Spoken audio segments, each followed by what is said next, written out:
La série sur laquelle nous allons passer à partir de dimanche prochain, c'est intitulé « Les secrets de la richesse du roi Salomon ». Dis-moi Amen.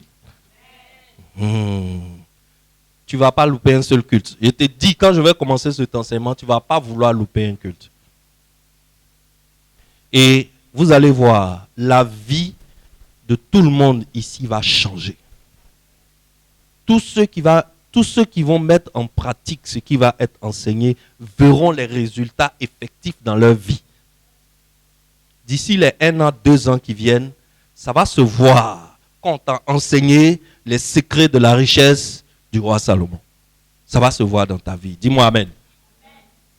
Alors, pour clore cette série, nous allons encore lire ce passage biblique. 2 Rois chapitre 4, versets 1 à 7. Et nous allons tirer 10 points dedans que tu vas noter. Et ces 10 points-là, ce que tu fais, c'est quoi? C'est que chaque fois, essaie de mesurer ta vie vis-à-vis des 10 points. Pose-toi la question, j'en suis où? Et quelle est la prochaine étape vers laquelle je dois aller? Si cette femme, veuve, pauvre et très endettée, est devenue une industrielle qui était prospère, qui avait assez d'argent pour payer toutes ses dettes, et il lui en restait encore pour vivre, elle et ses enfants. Si cela a été possible par les conseils d'un prophète de Dieu, ça veut dire que toi aussi, ta situation peut changer par la parole de Dieu. Dis-moi Amen là bien. Oh yes. C'est pour cela que nous allons lire encore ce passage biblique qui est je sais qu'avant cet enseignement, ça ne te disait rien. Mais maintenant, tu es en train de comprendre que Dieu a montré à ses enfants comment faire pour sortir de la galère. Et que si un enfant de Dieu est toujours en train de se noyer dans la galère, c'est parce que peut-être il n'a pas encore compris ce passage biblique. Et c'est l'occasion que Dieu te donne à travers la maison de la destinée, le temple gloire de Bingerville, de comprendre et de sortir ta tête de la galère. Dis-moi Amen. La galère, c'est même pas joli à toi. Dis après moi, je refuse la galère. Lisons la parole de Dieu.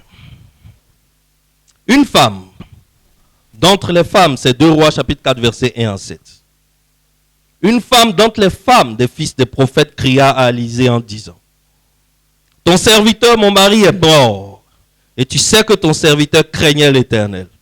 Or, le créancier est venu pour prendre mes 2 enfants et en faire ses esclaves. » Élisée lui dit, « Que puis-je faire pour toi?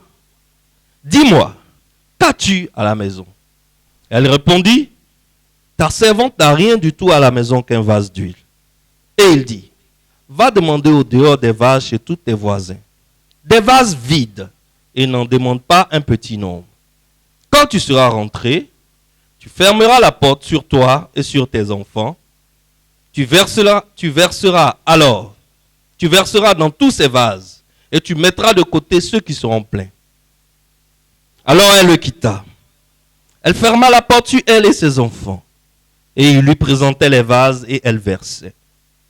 Lorsque les vases furent pleins, elle dit à son fils, « Présente-moi encore un vase. » Mais il lui répondit, « Il n'y a plus de vase. » Et l'huile s'arrêta.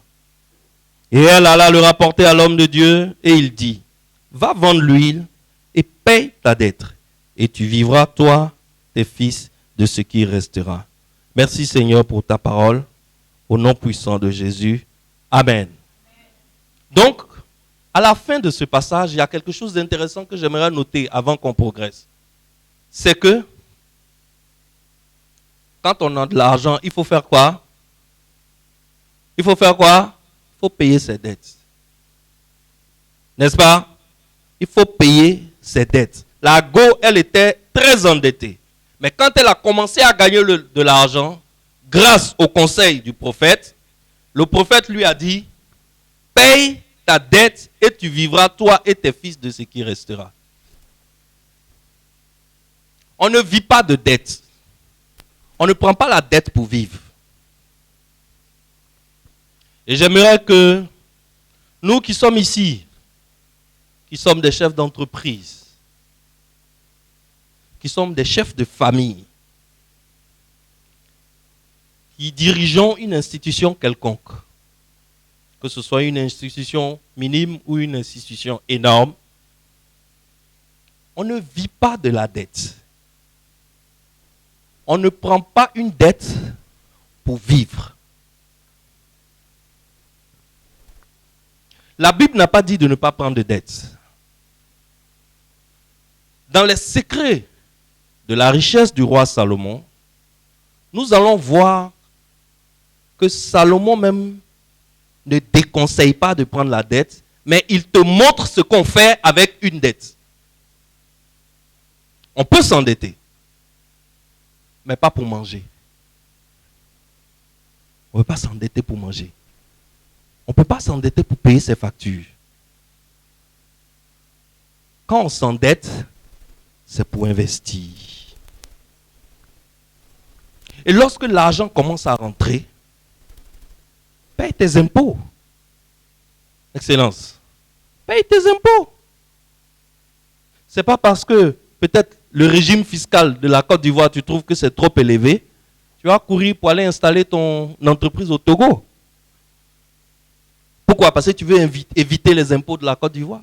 Non. Le prophète dit, paye ta dette. Paye tes employés. Les gens qui travaillent pour toi, donne-leur leur salaire. C'est la moindre des choses. Paye tes factures. Tu as des actionnaires avec qui tu travailles. Lorsque vous avez fait des profits à la fin de l'année, paye leurs dividendes. Ne cherche pas à raconter une histoire à dormir debout, à trafiquer et à trafiscoter les comptes, juste pour éviter de donner la part des autres. En ivoirien, on dit quand tu vois deux personnes qui se battent pour un billet de 1000 francs, c'est qu'il y a un qui veut prendre 600. Vrai ou faux? L'homme a toujours tendance à... C'est-à-dire que quand tu fais des affaires avec les gens, si l'argent est passé par leurs mains avant d'arriver à toi, tu es un homme mort. Non, tu es cuit. Tu fais des affaires avec des gens, tu t'attends peut-être à encaisser ton 30 millions. Le gars vient et te dit, prends 1 million, attends demain. C'est fini. Il te met dans les IOA, dans ce qu'on appelle en ivoirien, il te met dans les ting-tang. À gauche, à droite. Il y a un jour, tu laisses tomber. Tu l'envoies à la justice, on le connaît déjà. Il doit tellement qu'à la justice, on le connaît. On dit, lui là encore, mon frère, il faut t'asseoir. Toi, tu es découragé. Quand l'argent rentre, qu'est-ce qu'on fait? Paye tes dettes. Est-ce que je parle à quelqu'un? Paye tes dettes. Celui qui paye ses dettes s'enrichit. Celui qui paye ses dettes ne s'appauvrit pas. L'argent est rentré, tu dois payer le loyer du monsieur. Au lieu de payer le loyer du monsieur, tu dis non, comme c'est le 7 et que c'est le 10 qu'on paye, attends, il n'a qu'à attendre, il prend l'argent là, il manger, il fait quelque chose rapidement, ce qui est sûr d'ici le 10, on va envoyer. Et Dieu va donner encore. Mais Dieu t'a déjà donné. C'est pour que tu n'aies pas honte que Dieu t'a donné ça le 7, n'est-ce pas? Paye ta dette. Quelqu'un travaille chez toi. Je vois souvent dans des familles, c'est surtout dans les plus grosses maisons que je vois ça. Nous, les petits, on se débrouille là. Nos servants sont payés à l'heure. Tu vas dans des familles, dans des maisons. La servante te dit qu'on lui doit 10 mois. Mais Joe, son salaire là, c'est combien? Mais paye-la. Il faut la payer. Le prophète dit, paye tes dettes. Et tu vivras de ce qui restera. C'est ce qui reste là, c'est ça on mange. Et même là encore, nous allons voir ça dans les 2-3 mois qui arrivent. Même ce qui reste là. Salomon dit, si tu veux devenir riche, ne mange pas. Mange un peu seulement dedans. On va voir ça. Je te dis les enseignements qui arrivent là. À partir de dimanche prochain, les enseignements qui arrivent là. On va parler un peu ivoirien. Ça a déjà l'esprit. ça ouvre les yeux. Ça fait tomber les écailles de nos yeux. Tu vas te rendre compte qu'en réalité, Joe, tu n'étais même pas sur la route de devenir riche un jour. Est-ce que tu te rends compte? Alors, il y a 10 points que j'aimerais que tu notes rapidement parce que je ne vais pas m'attarder dessus. Que tu dois prendre pour mesurer ta vie sur la base de cet enseignement. C'est-à-dire à partir de cet enseignement sur 2 Rois 4, 1 à 7. À partir d'aujourd'hui, si tu veux voir l'état de ta santé financière, où est-ce que tu en es, vers où tu es en train d'aller, est-ce que tu es en train de foncer dans le mur ou bien est-ce que tu es en train de foncer vers la richesse? Note les 10 points là. Prends pour te mesurer chaque matin. Premier point. Le prophète apprend à la veuve que l'argent n'est pas le remède de la pauvreté. Ça veut dire tout simplement qu'on n'est pas pauvre parce qu'on manque d'argent. Ce n'est pas parce que tu n'as pas l'argent que tu es pauvre. La pauvreté n'est pas liée au manque d'argent. Le manque d'argent est l'un des effets de la pauvreté. Le manque d'argent n'est pas la cause de la pauvreté. Est-ce que tu vois? Si tu mets la pauvreté au milieu, le manque d'argent n'est pas au commencement. Mais le manque d'argent est où? À la fin. C'est parce que tu es pauvre que tu manques d'argent. Mais ce n'est pas parce que tu manques d'argent que tu es pauvre. Il faut faire attention avec ça. Parce que ce qu'un pauvre a besoin, ce n'est pas de l'argent. Ça, c'est le premier point. Le pauvre n'a pas besoin d'argent. Marque ça quelque part. Le deuxième point. Le prophète apprend à cette dame qui avait tellement besoin d'argent que l'argent n'est qu'un antalgique. Qu'est-ce que ça veut dire? En médecine, un antalgique, c'est un médicament qui calme les douleurs, mais qui ne guérit pas. Par exemple, celui qu'on connaît tous, dès qu'on a mal à la tête, c'est quoi? Paracétamol. De la paracétamol, du doliprane, de l'efferalgan. N'est-ce pas? Ce n'est pas ce qu'on va acheter. Mais quelqu'un qui fait du paludisme, par exemple, donc il a mal à la tête, il a la fièvre, il est en état fébrile et tout, et on lui donne 2 paracétamol. Ça calme ou bien ça calme pas? Ça calme. Au bout de 30 minutes, il a l'impression que tout va bien, n'est-ce pas? Dès qu'il prend le comprimé, au bout de 30 minutes, il a l'impression que ça va, il n'a plus le drap qu'il avait mis là, il jette. Parce qu'il a petit sueur de façon là. N'est-ce pas? Mais est-ce qu'il est guéri? Qu'est-ce qui va se passer d'ici 3 heures de temps? Il va rechuter. Les mêmes symptômes vont revenir. Pourquoi? Parce que le paracétamol ne tue pas le Plasmodium falciparum. C'est le Plasmodium falciparum qui est à la cause du palu. C'est lui qui crée le palu. Et le paracétamol n'a aucun effet sur le falciparum. C'est un antalgique. Il est là pour calmer la douleur. Mais si tu veux tuer le Plasmodium falciparum, tu es obligé de prendre ce qu'on utilise aujourd'hui, les doubles molécules là. Ou bien les injections qui vont aller tuer le Plasmodium dans tes cellules. Alors, quand tu donnes de l'argent à un pauvre, c'est comme quand tu donnes de la paracétamol à un paludéen. Ça va calmer les symptômes de sa pauvreté pour quelques heures. Mais sache une chose, il va faire quoi? Il va revenir. Comme tu lui as donné, il va faire quoi? Il va revenir. La pauvreté, c'est un logiciel. C'est de cette façon que j'arrive à expliquer ça. La pauvreté, c'est un logiciel qui est dans notre cerveau. Quand il y a un logiciel dans un ordinateur, l'ordinateur réagit selon le programme qui a été écrit dans le logiciel. Si on dit à l'ordinateur, à chaque 5 secondes, faites tomber cette lame de couteau, qu'est-ce que l'ordinateur fait? À chaque 5 secondes, il donne l'ordre à la machine de faire tomber la lame de couteau, parce que c'est un programme qui est inscrit. C'est comme ça la pauvreté, c'est un programme qui est dans nos têtes. Donc la pauvreté, ce n'est pas parce que tu manques d'argent. C'est parce qu'il y a un programme dans ta tête qui ne t'arrange pas. Donc, qu'est-ce qu'il faut faire?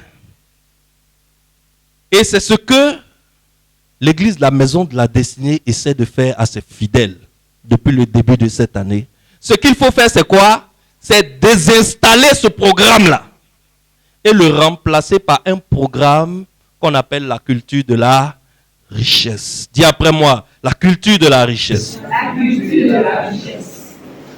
Donc c'est ce que nous sommes en train de faire comme ça depuis quelques mois. Depuis quelques mois, on est en train de, petit à petit, on est en train de désinstaller ce programme de pauvreté qui est en nous. Tu n'as pas remarqué que tu ne vois plus le monde comme avant? Tu n'as pas remarqué que depuis qu'on a commencé cet enseignement, tu ne vois plus l'argent comme avant?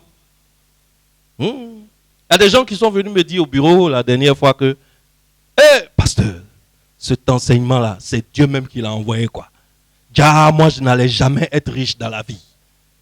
J'ai dit que Dieu te bénisse. Tu as compris? Est-ce que tu vois? 3. L'argent est le fruit de la richesse. Dans ta tête, là, il y a la richesse. Quand on installe le logiciel de la culture de la richesse dans ta tête, c'est fini. Pour avoir l'argent, ça devient facile et évident. Mais quand c'est la culture de la pauvreté qui est dans ta tête, tu ne peux pas avoir l'argent.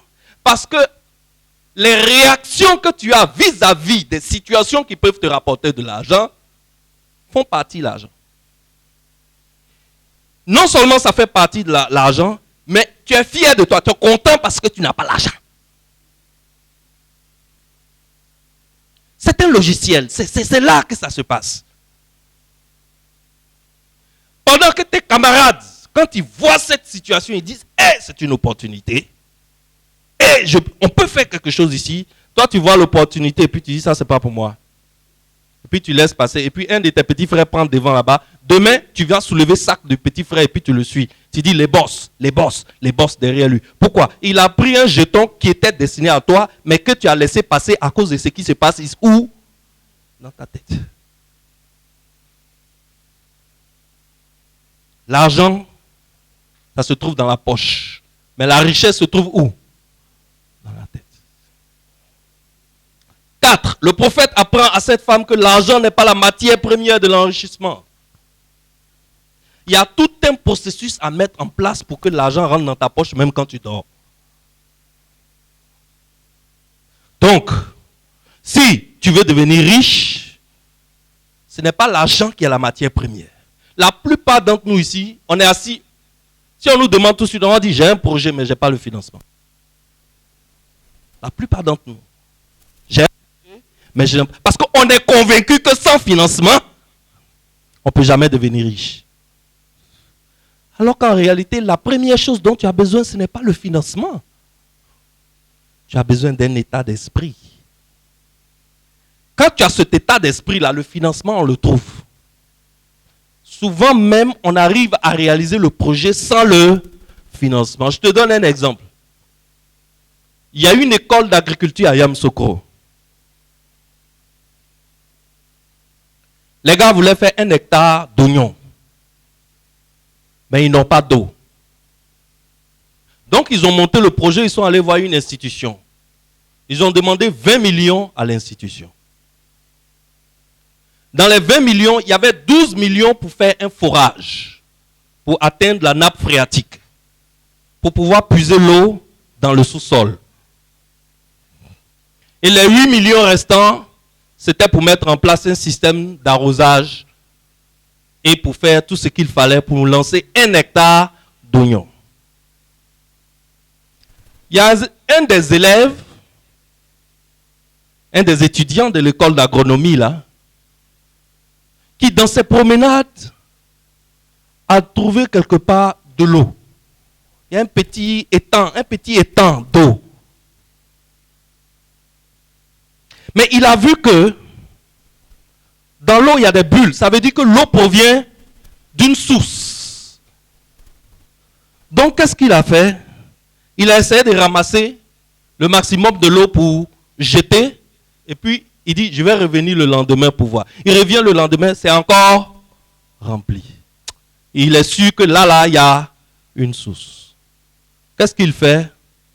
Comme c'est la bourse, il se renseigne. Les gens lui disent, on ne fait rien là. Si tu veux, il faut prendre. À la fin, il faut nous donner 50 000. Donc, qu'est-ce qu'il fait? Il va chercher ses camarades. Il dit, projet, on veut faire 20 millions. Moi, je pense que si on trouve une motopompe de 300 000, bien de 400 000, si on fabrique un petit bassin afin de puiser l'eau de la source pour remplir le petit bassin, et puis nous-mêmes, on prend des arrosoirs chaque matin, comme on est beaucoup dans l'école, on prend des arrosoirs chaque matin, on peut faire 1 hectare d'oignons. Avec moins d'1 million, ils ont fait 1 hectare d'oignons, ils ont vendu ça à 12 millions. Ils ont planté oignons, 1 hectare, ils ont vendu à combien? 12 millions. Et encore, ils ont vendu ça à 12 millions parce que ce n'était pas la contre-saison.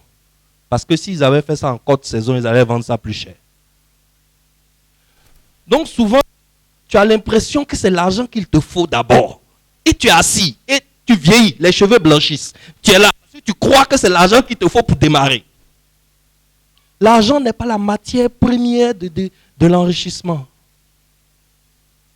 Souvent, ce n'est pas forcément beaucoup d'argent qu'il te faut pour démarrer. Quand tu as la culture de la richesse dans la tête, quand tu as le logiciel de la culture de la richesse dans la tête, ça simplifie les choses, ça facilite les choses. Et c'est ce que le prophète a enseigné à cette veuve. Le prophète aussi a enseigné à cette veuve, le point 5, que pour obtenir de l'argent, elle ne doit pas présenter un problème, mais elle doit plutôt présenter une solution. Regarde quand quelqu'un vient prêter l'argent chez toi. Ça fait pitié, non? Ça va pas. Ma femme est enceinte. Le propriétaire veut me chasser. Depuis hier nuit, mes enfants n'ont pas mangé. Moi-même là, je me suis levé ce matin là. Je tremble comme ça, il n'y a pas lui dans moi. Et les vieux fais quelque chose pour ton fils. Mais toi, chaque fois que tu viens chez moi, c'est pour me présenter un problème. Le prophète est en train d'apprendre à la femme que si tu veux avoir de l'argent, ne va pas chez les gens pour présenter un problème. Quand tu vas chez les gens, présente une solution. Tu n'as pas remarqué que quand tu as un vieux père avec qui tu tournes, ça va chez lui. Tu n'as pas remarqué que le jour où tu lui parles d'argent, si vieux père, ça ne va pas chez moi, fais-moi un prêt. Tu n'as pas remarqué que quand tu viens le lendemain, son gardien dit il n'est pas là. Tu as remarqué, non?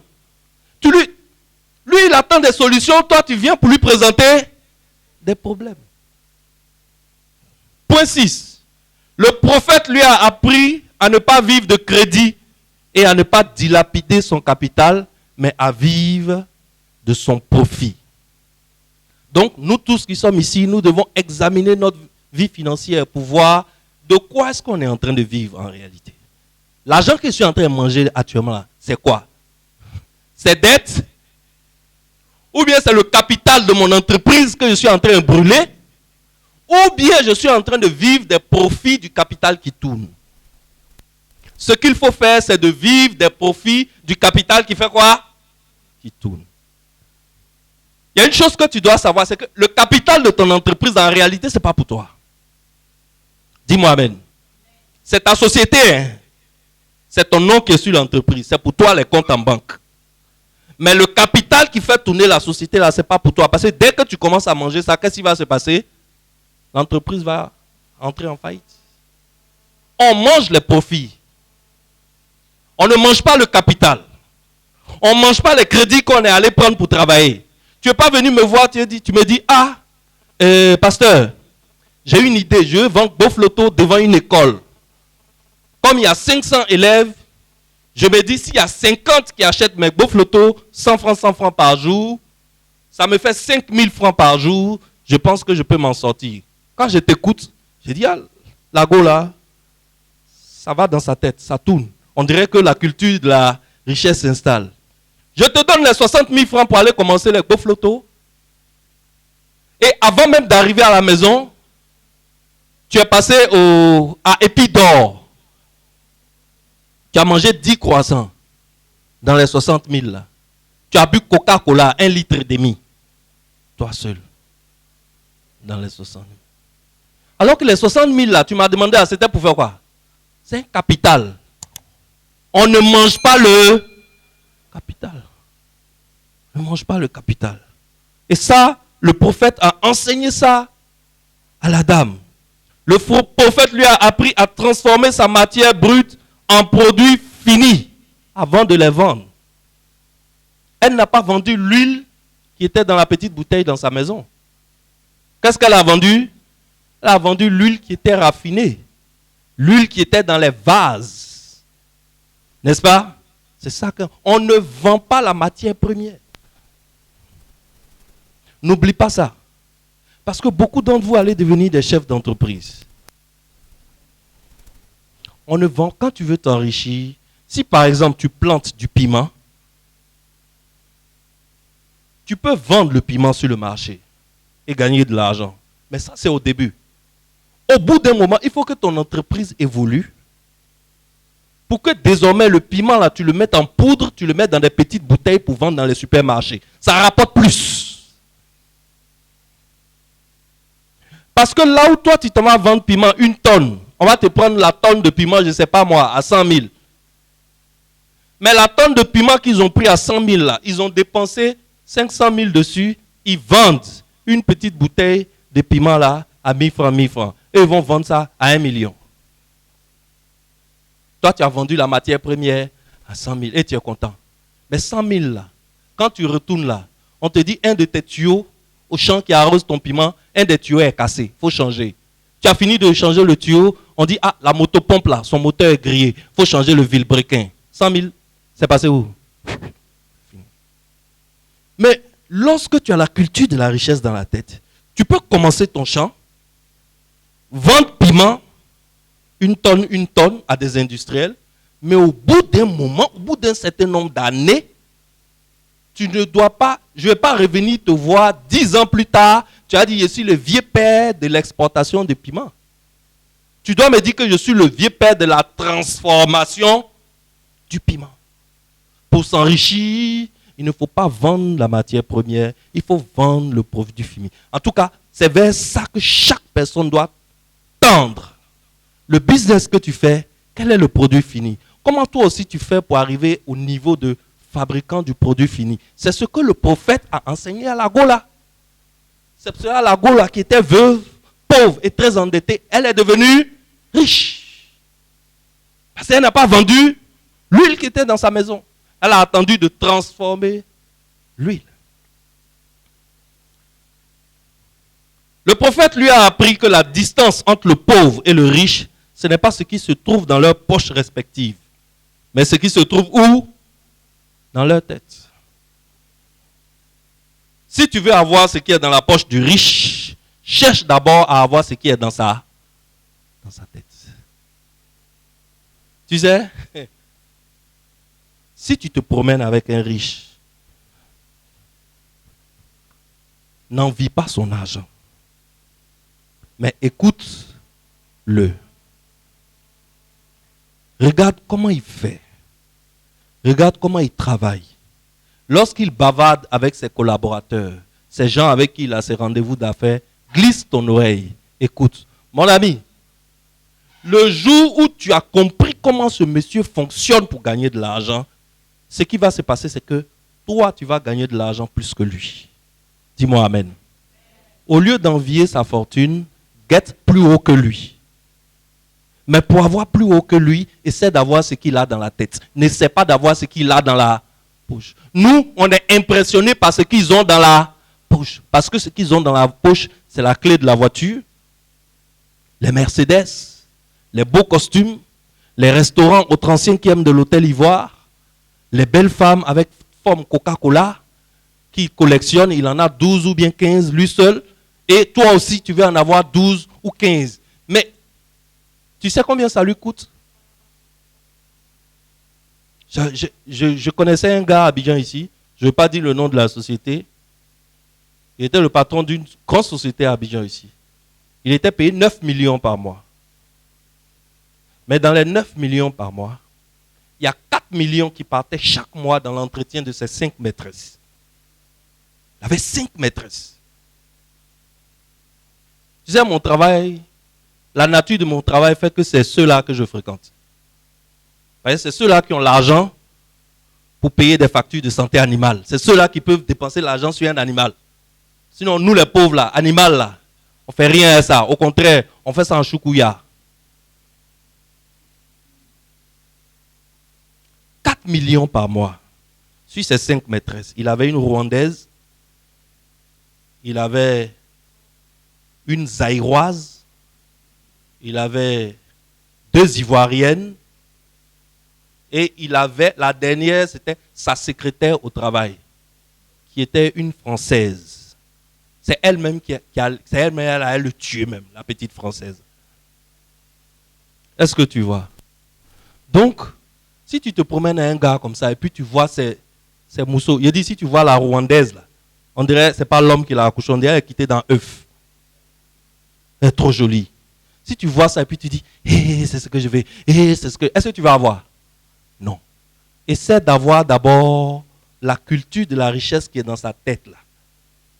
Hein? Si tu as la culture de la richesse, tu vas avoir plus que lui. Tu vas avoir plus d'argent que lui. Et toi, ton argent même va être plus utile. Parce que toi, tu ne vas pas aller prendre 5 maîtresses à entretenir à 4 millions par mois. Tu t'imagines 4 briques par mois? C'est le capital d'une entreprise. Est-ce que tu vois? Alors, le prophète apprend à la veuve que la tragédie du pauvre, ce n'est pas le manque d'argent. La tragédie d'un pauvre, ce n'est pas le fait qu'il manque d'argent. La tragédie d'un pauvre, c'est le fait que la richesse qui est dans sa tête là est en train de s'assécher.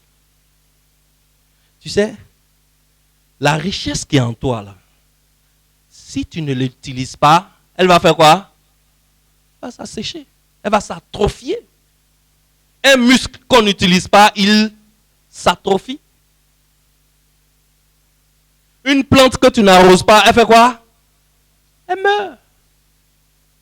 La richesse là, la richesse qui est en toi, quand tu ne l'utilises pas, elle se dessèche. Et voilà le problème du pauvre. Plus les années passent, plus il devient pauvre. Parce que le peu de richesse qui était en lui là, c'est en train de faire quoi? C'est en train de mourir. C'est en train de s'assécher. C'est une tragédie. Le gars, il est en train de s'approcher de ses 60 ans. Le gars, il n'est pas capable de trouver 10 000 francs CFA. C'est une tragédie. Une tragédie. Et ça s'assèche. Il faut faire attention. C'est ça qui est le problème du pauvre. Et c'est ce que le prophète enseigne à la femme. Le prophète amène la femme à utiliser la richesse qui est dans sa tête. Il ne faut pas laisser la richesse qui est dans ta tête là mourir. C'est grave.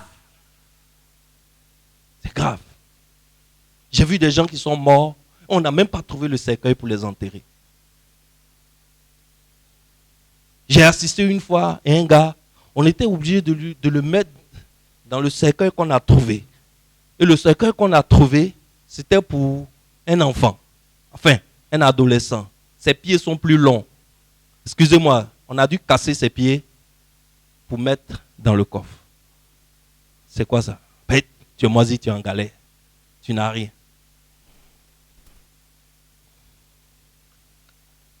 La 10e chose, le prophète lui a appris qu'elle-même, elle est la première solution à son problème. Tu es toi-même la première solution à ton problème. Quand elle est allée voir le prophète, quelle est la première question qu'il lui a posée? Qu'as-tu à la maison? Qu'as-tu à la maison? Quand tu vas voir un banquier aujourd'hui, tu dis tu veux faire prêt. Quelle est la première question qu'il te pose? Toi-même tu as combien? Ça c'est en ivoirien. En bon français on dit quel est ton apport initial? Quel est ton apport initial? L'apport initial. Tu ne vas pas venir te mettre devant un banquier pour dire tu veux prêt et puis le banquier va sortir l'argent de la banque pour te donner. Quand il te pose la question, quel est ton apport initial là? Il veut d'abord savoir c'est quelle culture qui est dans ta tête. Parce que Quelqu'un qui a la culture de la pauvreté dans sa tête, quand il vient demander crédit, lui-même, il n'a rien sur lui. Il vient, il s'assoit, il veut qu'on lui donne tout. Il veut qu'on lui donne le lit, la femme, la maison, tout. Il veut qu'on lui donne. C'est comme ça le pauvre. Le pauvre, il prend. C'est tout ce qu'il connaît. Prendre, prendre et prendre. Alors, la première solution à ton problème, c'est toi-même. Tu veux aller chercher prêt pour faire entreprise, commence à faire un peu d'épargne dans la banque en question. Le jour où tu vas venir dire au banquier, ah, je veux 2 500 000 parce que je veux vendre du poivre au marché. La première chose qu'il va afficher, c'est ton compte. Et il va voir ce qu'on appelle l'historique. Combien de fois tu es passé pour faire dépôt? Si tu as attendu le dernier jour du prêt et puis tu es venu déposer 500 000, il ne va jamais te donner prêt. Il va dire, ah d'accord, toi tu ne sais pas comment on dépose là un peu chaque jour. Moi, je te donne mon argent. Comment tu as fait pour payer? Parce qu'un prêt bancaire, on paye comment? Un peu. Tu ne sais pas comment on met l'argent de côté un peu. Moi, je vais te donner mon argent. Tu ne vas jamais me rembourser. La première solution à ton problème, c'est qui? C'est toi-même. Excellence, ce sont ces 10 points-là que tu dois noter. Et ça va te servir de colonne vertébrale pour un nouveau logiciel que nous voulons installer dans la tête de nos fidèles, que nous voulons installer dans la tête des Africains. Amen. C'est ce que le prophète a enseigné à la dame. En Proverbe 23, Salomon dit, achète la sagesse et ne la vends pas. Achète la connaissance et l'intelligence. Qu'est-ce que ça veut dire? Salomon est en train de dire que chaque personne doit avoir un réservoir de connaissances. Ce réservoir de connaissances, c'est un stock que tu as dans ta tête, un trésor de connaissances que tu as dans ta tête, un capital personnel que tu as. Et quand Salomon dit, achète la sagesse, achète la connaissance, achète l'intelligence, ne la vends pas, Salomon est en train de dire que la sagesse est mieux que l'argent. La sagesse, c'est la richesse. L'argent, c'est le fruit de cette richesse. Salomon est bien placé, plus que tout le monde sur cette terre, pour nous enseigner sur ce sujet. On est d'accord? Ça a été l'homme le plus riche de la terre. Et quand Dieu a dit à Salomon, je vais te faire riche, est-ce que Dieu a donné des sacs d'argent à Salomon? Quand Dieu a dit à Salomon, je vais te rendre riche, le ciel s'est ouvert et puis des sacs d'argent sont tombés chez Salomon? Non. Dieu a donné la sagesse à Salomon. Et en appliquant cette sagesse, Salomon est devenu l'homme le plus riche de cette terre. Donc, en nous disant, achète la connaissance, ne la vends pas. Achète la sagesse, ne la vends pas. Achète l'intelligence, ne la vends pas. Salomon est en réalité en train de nous montrer le secret de sa richesse. Alors, Excellence, tout le monde doit avoir un stock, un réservoir de connaissances dans sa tête comme un capital. Et c'est ce que les Africains doivent comprendre. Et en réalité, les universités, les grandes institutions financières, c'est la première chose qu'ils devaient nous enseigner avant de nous donner des prêts. Comme ça, quand on prend le prêt, on utilise le prêt utilement. Mais ce qu'on a remarqué, c'est que ces grandes institutions internationales, financières, bancaires, etc., préfèrent noyer les Africains sous une montagne de prêts. Parce que ça les arrange que nous soyons endettés, que nos enfants soient endettés, que nos petits-enfants soient endettés et qu'on soit endettés sur 1000 générations. Heureusement pour nous, Dieu nous a fait parvenir sa Bible qui contient sa sagesse. Salomon dit que celui qui te donne de l'argent te domine. Alors il faut faire attention. Salomon dit que tout part de ton réservoir de connaissances. Si ta tête est vide, ta poche sera vide. Quand je dis connaissance, je ne parle pas forcément de diplôme universitaire. Parce que, je ne sais pas si vous avez remarqué, mais les plus gros diplômés ne sont pas entrepreneurs. Ils préfèrent vendre leur diplôme pour un salaire de 5 millions par mois. Si vous avez remarqué, les plus grands riches, les plus grands milliardaires de cette terre sont des gens qui ont fait des études courtes. Ils n'ont pas fait de gros diplômes. Donc quand je dis que chaque personne doit avoir un stock de connaissances, je suis en train de parler de connaissances utiles dans ton domaine. Je ne suis pas en train de parler de faire de gros diplômes. Bill Gates, que tout le monde connaît, qui était l'homme le plus riche du monde. À 13 ans, Bill Gates avec un de ses amis ont programmé, ils ont écrit le programme d'un jeu, ils ont créé le jeu, ils ont vendu le jeu. Il avait 13 ans. Ça veut dire quoi? Depuis un moment jusqu'à l'âge de 13 ans, qu'est-ce qu'il faisait? Il alimentait son réservoir de connaissances en programmation informatique. Il était jeune, mais il consommait beaucoup les livres sur la programmation informatique. Quand les gens ont vu leur talent, les gens les ont appelés pour venir corriger leurs programmes, pour venir gérer leurs applications dans leurs entreprises. À 21 ans, pas à 21 ans, oui, je crois que c'est à 21 ans, Bill Gates est devenu milliardaire parce qu'il a conçu pour la première fois ce qu'on appelle un personal computer. Un PC, c'est ce qu'on appelle aujourd'hui un PC, un ordinateur personnel. Avant Bill Gates, les ordinateurs étaient d'énormes machines, de grosses machines qui se trouvaient dans des endroits qui n'étaient accessibles qu'aux savants. Bill Gates a réussi à écrire un programme qui permet de rendre l'ordinateur petit et de le mettre dans la main de monsieur tout le monde. Ce qui fait que 87% des ordinateurs qui sont utilisés dans le monde aujourd'hui contiennent un programme qui appartient à Bill Gates. Il avait commencé avec MS-DOS, ensuite c'est devenu Windows. Aujourd'hui, quand tu prends 4 ordinateurs, 3 sont sur Windows. Comment le gars ne va pas être milliardaire? Comment le gars ne va pas être milliardaire? Est-ce que quelqu'un me suit? Tout est parti de quoi?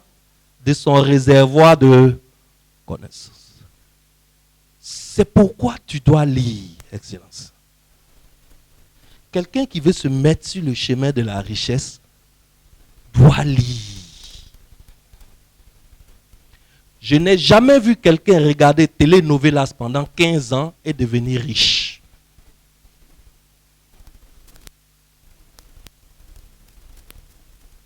Mais toutes les personnes que je connais qui lisent beaucoup sont des cerveaux pointus, tranchants, et c'est rarement des gens qui sont en galère.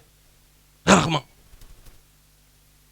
Parce qu'ils ont dans leur réservoir de connaissances, ils ont assez une multiplicité d'idées qui leur permet de gagner leur vie et de manger à leur faim et même, pourquoi pas, de devenir riche. Tu dois lire. Et tu dois... Les Blancs disent... Les Blancs ont foutaise quand même, hein, mais les Blancs disent la vérité. Les Blancs disent, si tu veux cacher quelque chose à un Africain, mets ça dans un livre. C'est vrai ou c'est faux? Il dit, si tu veux cacher quelque chose à un Africain, mets ça dans un livre. Tu es ici, dis-moi la dernière fois que tu as lu un livre. Il y en a ici, la dernière fois qu'ils ont lu un livre, ça fait 17 ans.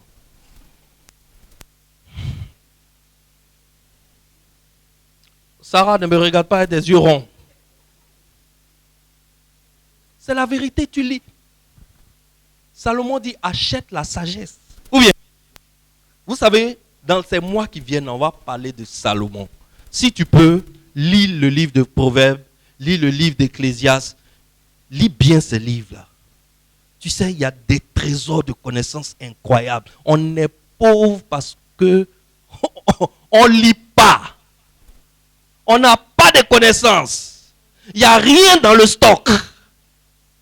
Si ta tête est vide, ta poche sera vide.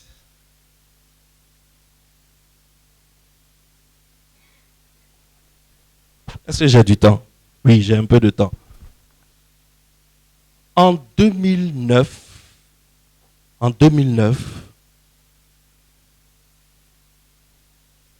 il y a un Japonais qui a imaginé une monnaie électronique. C'est-à-dire que l'argent qu'on prend pour dépenser, pour acheter les choses là, l'argent qu'on utilise aujourd'hui est sous forme fiduciaire, c'est les billets. Et ceux qui gèrent ça, ce sont les banques. Et il y a plusieurs niveaux de banques.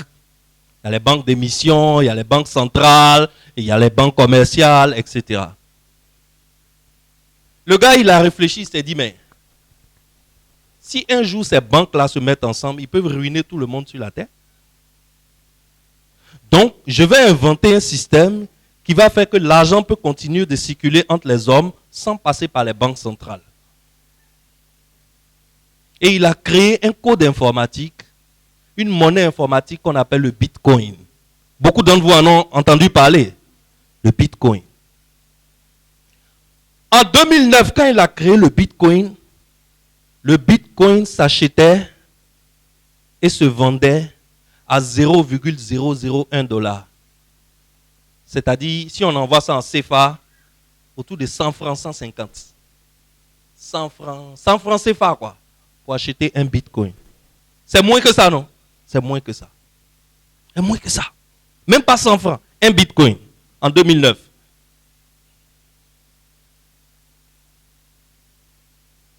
En 2011, le Bitcoin est passé à 1 $. 1 $. Ça fait combien? 500 francs CFA. Et il y a des gens, ceux qui lisent beaucoup, ceux qui s'informent, ceux qui renouvellent leurs connaissances, ceux qui mettent leurs connaissances à jour, ils ont acheté du Bitcoin et ils ont oublié. Ça coûtait combien? 500 francs. Un Bitcoin. 10 ans plus tard, 2011, 10 ans plus tard, c'est quand? 2021. En 2021, tu sais combien un Bitcoin se vendait? Un Bitcoin en 2021 se vendait à 60 000 $.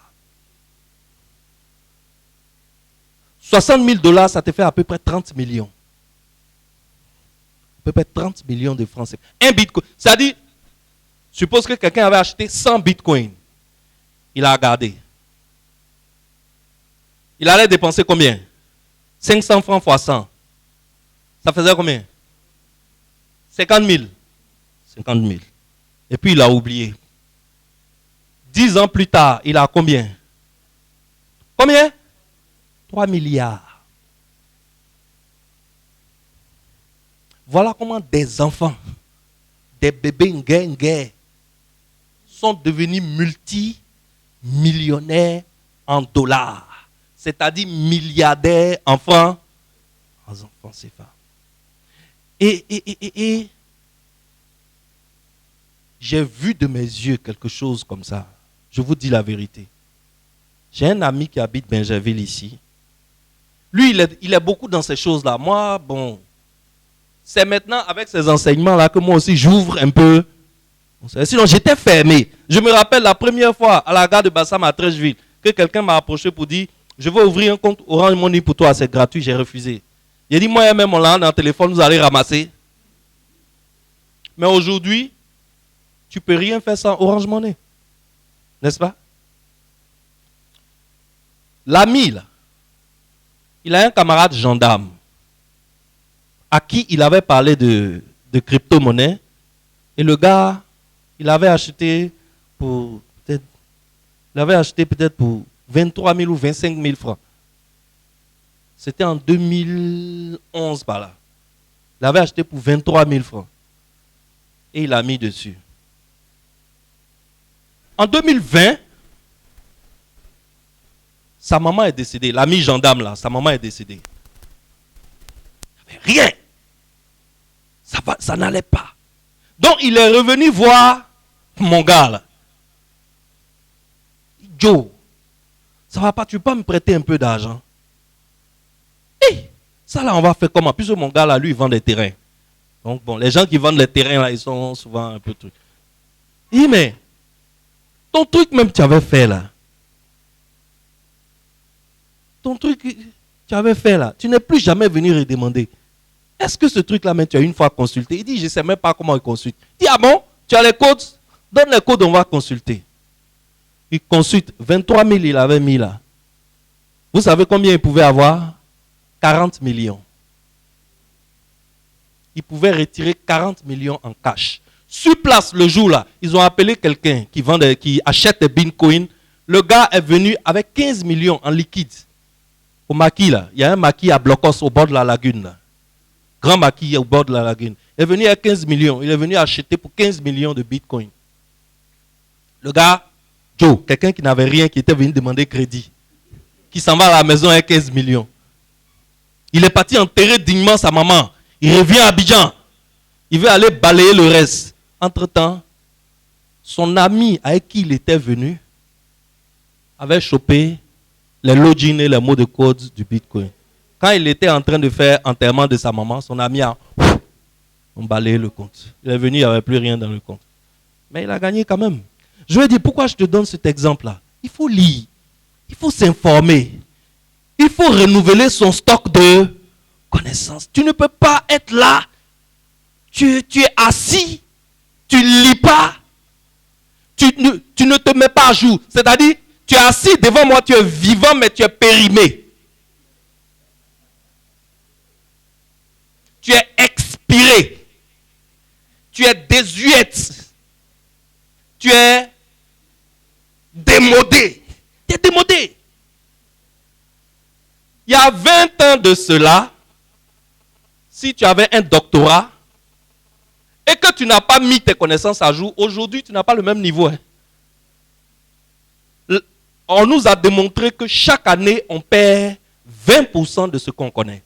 Chaque année. Bon, imagine que tu fais 5 ans sans renouveler tes connaissances. Tu es expiré ou bien tu n'es pas expiré? Tu es expiré. Tu es expiré. C'est-à-dire, tu es là, tu es vivant, tu es parmi les gens. C'est pour ça que tu es pauvre en fait. Parce que tu es dans le système, mais tu n'es pas dans le système.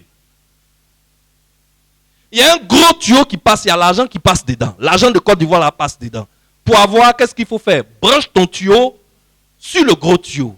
Comme ça, quand l'argent passe, c'est comme l'eau. Quand ça passe, ça dévie un peu, ça rentre chez toi. Toi, tu n'as rien qui est branché sur le gros tuyau. Et puis tu es assis ici, c'est toi qui pries, tu fais 21 jours de prière, tu tombes en transe. Tu tombes, tu te relèves, tu tombes, tu te relèves. Et puis tu dis que ça ne va pas. Et ça va aller quand? Salomon dit, achète la sagesse, ne la vends pas. Il y a quelque chose qui est en train de venir actuellement, très fort. On appelle ça la tokenisation. Les spécialistes disent que ça va être plus fort que le Bitcoin. Il faut te renseigner. Parce que si tu fais parmi des premiers, tu vas devenir riche vite. N'est-ce pas? Je te parle seulement du domaine de la technologie. Mais il y a beaucoup de domaines dans la vie où il faut renouveler ses connaissances. On nous a dit que si tu lis 40 livres dans un domaine, ton niveau équivaut à un doctorat dans ce domaine. Par exemple, si tu lis 40 livres sur la culture de la richesse, tu as un niveau qui correspond au doctorat en culture de la richesse. Toi, tu as lu combien de livres? Dans quel domaine? Mais tu peux chicoter 50 épisodes de telenovelas par semaine. Tu peux valider ça sans problème. Propre même. Et tu es étonné que tu n'as pas d'argent. Mais tu ne peux pas avoir l'argent. Chérie Coco, tu ne peux pas avoir l'argent. Tu ne peux pas. Parce que l'argent n'est que le fruit. La chose elle-même là, c'est la richesse qui est dans la tête. C'est ça que Salomon appelle la sagesse. C'est ça qui est le stock. C'est ça qu'il faut renouveler. C'est ça qu'il faut mettre à jour. Dernier exemple. Tu sais, je te parle à mon cœur. J'espère que je ne suis pas en train de te perdre le temps. Prends une orange. Prends une orange. Si tu veux compter le nombre de pépins qu'il y a dans l'orange là, c'est possible ou bien c'est pas possible? C'est possible. Quand tu appuies là, le jus là, Dieu a mis un filtre dans la bouche là. L'eau là passe quelque part, les grains passent quelque part. Tu enlèves, à la fin tu peux compter. Ok? Mais prends un pépin d'orange, sème-le en terre. Ça va devenir quoi? Un oranger. Est-ce que tu peux compter le nombre d'oranges que cet oranger peut produire dans sa vie? Pourquoi? Parce qu'il produit année après. Et il produit beaucoup. Maintenant, le problème de l'Africain, c'est quoi? Ou bien du pauvre. Le problème du pauvre, c'est quoi? Le pauvre court après l'orange au lieu de courir après le pépin. La semence. Donc, qu'est-ce qu'on fait matin? Quand on se lève là, on dit on s'en va se chercher là. En fait, on s'en va chercher une orange pour venir sucer. Comment tu peux être riche? Comment tu peux mettre en place un système pour que l'argent travaille pour toi? Si c'est le fruit que tu cherches. Qu'est-ce que tu dois chercher? Tu dois chercher la semence. Donc la semence là, c'est la richesse, c'est le stock là qui est la semence. Est-ce que tu comprends? C'est ça qui produit le fruit qui devient l'argent qui est sur ton compte. Alors vous voyez que le pauvre fait le contraire de ce que le riche fait. Le pauvre fait le contraire de ce que le riche fait. Le riche passe son temps à apprendre. Le pauvre passe son temps à faire quoi? Apprendre. Le pauvre ne veut pas se donner la peine d'apprendre parce qu'il trouve qu'apprendre est trop dur. Lire un livre est trop dur, mais regarder télénovelas, c'est chic. Et comme les Blancs ont compris ça, les chaînes de télénovelas là, ils ont mis 500. C'est-à-dire, comme c'est ce que tu aimes, tu peux faire ça toute ta vie. Et tu vas te réveiller, un matin, tu vas te rendre compte que tu as traversé ta vie en dormant. Tu as traversé ta vie en dormant. Maintenant que tes cheveux sont blancs, tu regardes derrière, tu dis, mais j'ai fait quoi? J'ai fait quoi? Donc, chacun d'entre nous doit chercher. Achète la sagesse, ne la vends pas. Achète la connaissance, ne la vends pas. Achète l'intelligence, ne la vends pas. C'est ce que Salomon nous donne comme conseil. Le gars qui nous parle là, c'était l'homme le plus riche de la terre. Donc, si tu es intelligent, tu vas comprendre et savoir désormais derrière quoi tu dois courir. Non, le pasteur dit, on n'a qu'à faire culture de la richesse. J'ai commencé un commerce de, je ne sais pas moi, huile rouge, ça a échoué. Après, j'ai essayé de vendre des pagnes au marché, ça a échoué. Le dernier kata même qui allait me tuer, c'est que j'allais acheter du manioc, des sacs de manioc à jamais, je venais vendre au marché de Benjerville. Ça aussi, ça a échoué. Non, Dieu même lui sait que Dieu même sait que j'ai essayé, j'ai fait ma part. Attends, je vais aller chercher un yango, je vais rouler, on va me donner 150 000 par mois, ça me suffit. Je ne suis pas en train de parler de Jaurès, hein. Il n'est pas le seul chauffeur de yango à Abidjan. Parce que tu as tenté, tu as échoué, tu as tenté, tu as échoué, tu as tenté, tu as échoué, tu dis c'est pas pour moi, Dieu même sait. Mais si tu sais, si c'était le cas, on serait encore dans l'obscurité, on n'aurait pas les ampoules là. Parce que le gars qui a inventé les ampoules là, Thomas Edison, vous savez combien de fois il a essayé avant de réussir? 1200 fois. Il a tenté, il a échoué, tenté, échoué. 1200, c'est la 1201e fois qu'il a pu créer la fibre qui permet à une ampoule de s'allumer.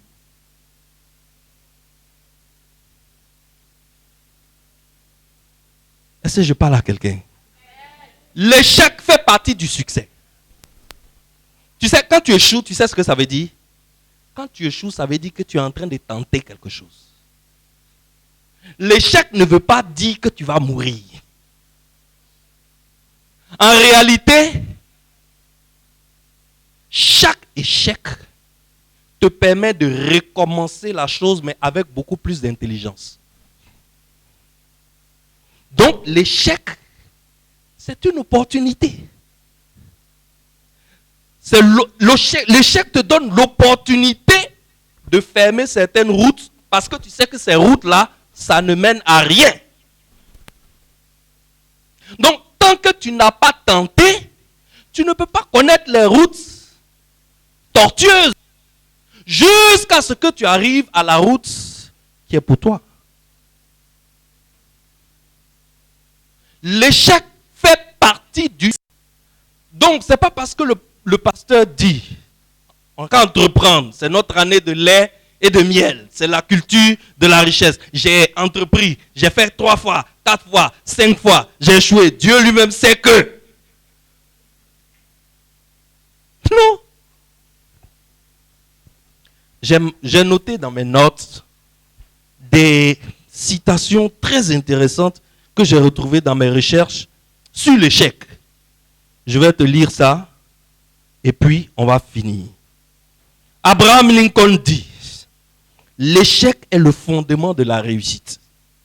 Waouh! L'échec est la fondation du bâtiment que tu veux construire. Là. Le bâtiment que tu veux bâtir, qu'on appelle la réussite, le succès. Là. Sa fondation, c'est quoi? L'échec. Donc, ce n'est pas parce que tu as échoué. J'ai dit à mon fils, tu fais de beaux meubles. Commence à réfléchir où tu vas avoir. Comment tu peux faire, au lieu de faire 1 lit par semaine, comment tu peux faire 50 lits. Et puis, on va mettre les photos sur Facebook. On va sponsoriser et les gens vont t'appeler. Tu vas aller livrer des lits. Ce n'est pas parce qu'il a essayé, il a échoué 1 fois, il a échoué 2 fois qu'il va laisser. En essayant, on va voir pourquoi la première fois, on n'a pas réussi. On améliore, on reprend, jusqu'à ce qu'un jour, on réussisse. Winston Churchill, il dit, le succès, c'est de se promener d'échec en échec tout en restant motivé. Waouh! La plupart des fois, qu'est-ce qui nous arrive lorsqu'on a échoué? On est démotivé. On est démotivé, on ne veut plus. Mais ceux qui vont arriver au sommet, là, c'est ceux qui ne sont pas démotivés par l'échec. La motivation est toujours là, calée, son cœur est gros, il veut faire ça. Malgré les échecs. Donc, il se promène d'échec en échec, mais son cœur est toujours gros. C'est ceux-là qui y arrivent, mon ami. Et après, tu les appelles le boss. L'échec est la preuve que tu es en train de faire quelque chose. La plus grande erreur de la vie, c'est d'avoir peur de commettre une erreur. Est-ce que tu comprends? La plus grande erreur de la vie, c'est d'avoir peur de commettre une erreur. Celui qui a peur de commettre une erreur ne fera jamais rien de sa vie. Il va traverser sa vie comme un spectateur. Il va se regarder vivre. Et un matin, il se réveille, il n'a rien. Et il n'est rien.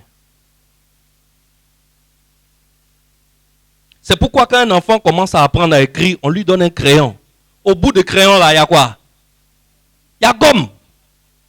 Au bout de chaque crayon, il y a quoi? Il y a une gomme. Pourquoi?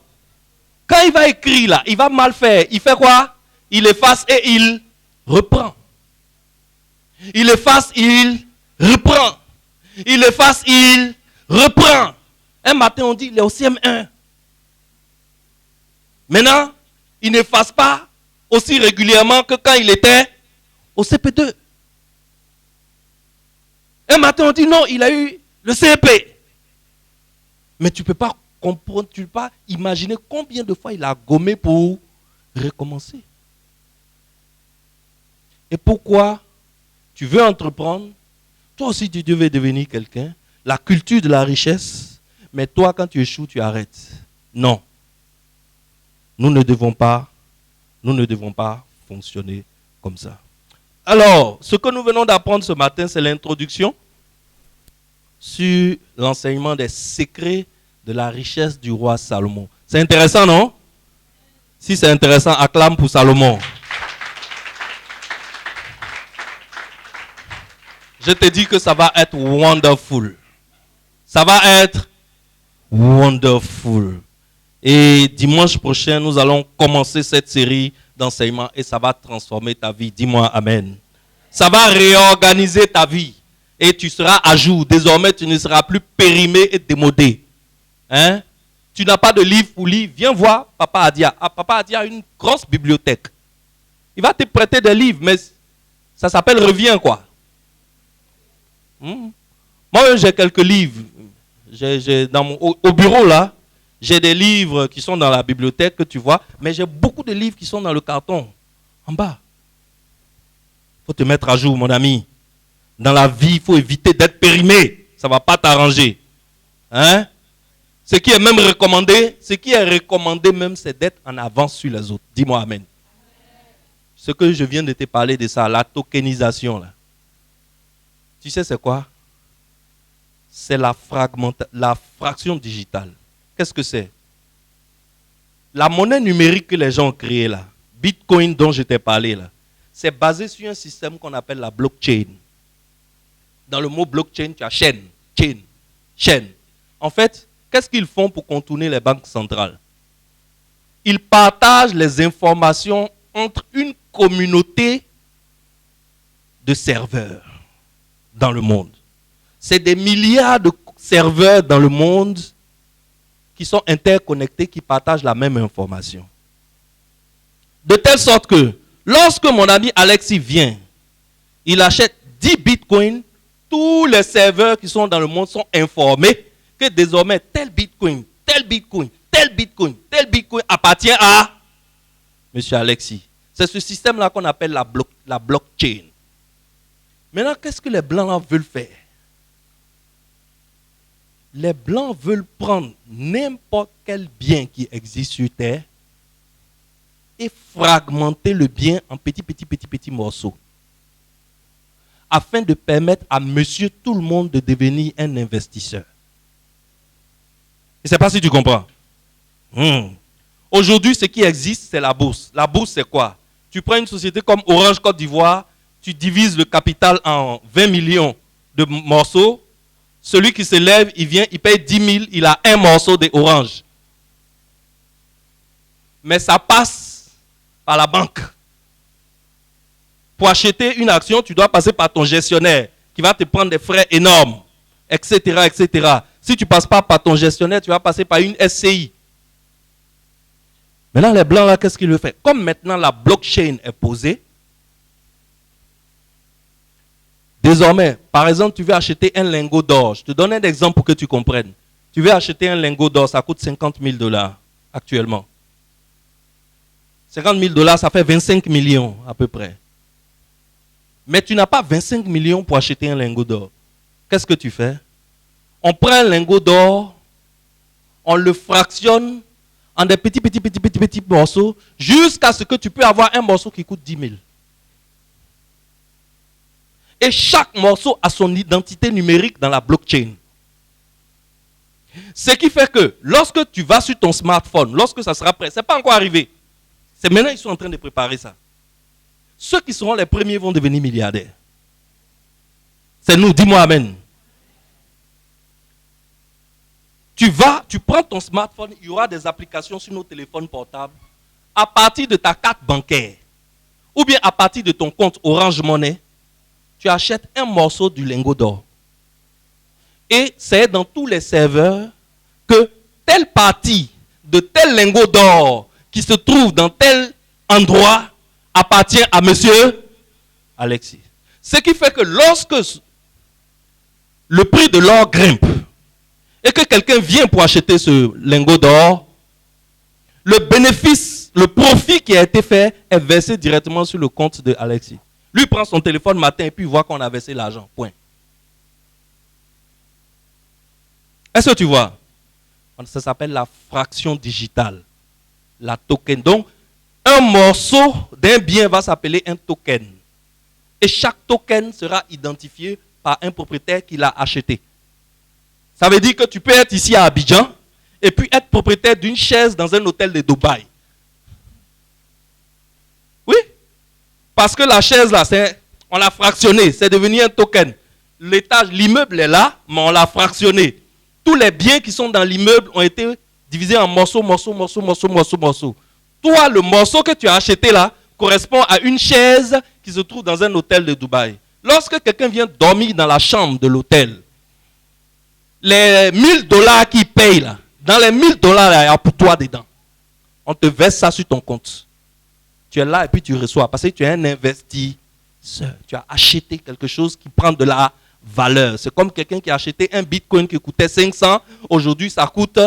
Aujourd'hui, le bitcoin en Côte d'Ivoire coûte 18 600 000. Un bitcoin. Si tu veux acheter un bitcoin aujourd'hui, tu es obligé de dépenser 18 600 000. Quelque chose qui coûtait 5 ans, il y a 10 ans, ça coûtait 500. Parce que ça a pris de la valeur. C'est ce qu'on appelle les actifs appréciés. On va voir ça dans les secrets du roi Salomon. Salomon nous a appris à investir notre argent dans ce qu'on appelle les actifs appréciés. Et tu vas comprendre pourquoi à la maison de la destinée, on a cette famille qui s'appelle puissance, richesse, sagesse, force, honneur, gloire, louange. C'est cette famille-là, c'est l'argent. Et on va changer la façon dont on est dans les familles ici. Désormais, tu es dans une famille parce que ce que tu fais dans la vie correspond à ça. Est-ce que tu vois? On aura le temps. On a 2 mois, 3 mois pour s'amuser dans ça. On aura le temps, vous allez comprendre. Vous allez voir. Et on appelle ça des actifs appréciés. Excellence, mettons-nous à jour. Mettons-nous à jour. Je t'ai parlé juste de quelque chose qui est technologique. Toi, tu peux aller au champ. N'est-ce pas? Tu peux aller au champ, tu peux aller planter du piment, planter du gombo, planter des oignons. Aujourd'hui, 1 kilo de tomates, ça te fait 1290 francs.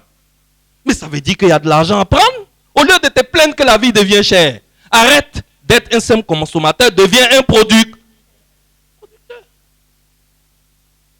Et en général, pour commencer, tu n'as pas besoin d'1 milliard. Amen. Amen. Est-ce qu'on peut prier? Acclame pour le Seigneur. Alléluia.